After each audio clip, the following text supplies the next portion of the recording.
No niin, hei, Mark Kymlien Unileveriltä. Tänään hei, keskustellaan vähän majoneeseista. Ja nyt mulla on Hellmannsin Professional majoneesi. 50% rasvaa. Kestää lämpöä. Aivan mahtava koostumus. Paksu hyvä majoneesi. Erittäin hyvä makuinen. Ja tänään tehdään hei mauste majoneesi. Eli käytetään meidän Knorrin Professional maustetahnoja. Ja mä oon valkannut tänään niin savuchili. Erittäin hyvä.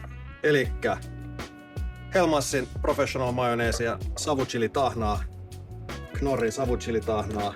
Ja sitten vielä pikkasen Hellmannsin ketsuppia, että saadaan vähän makeutta. 3 tuotetta. Vatkataan. Vatkataan tasaiseksi. Tämähän on erittäin hyvä majoneesi, jos teette vaikka jonkun hyvän rapusalatin tai rapukokteilin, niin voi laittaa vähän savuchili majoa päälle. Koostumus tosi hyvä. Ja just sellainen kivan värinen, ei liian punainen. Mahtava. Ei muuta kuin katsotaan, että maut on kondiksessa.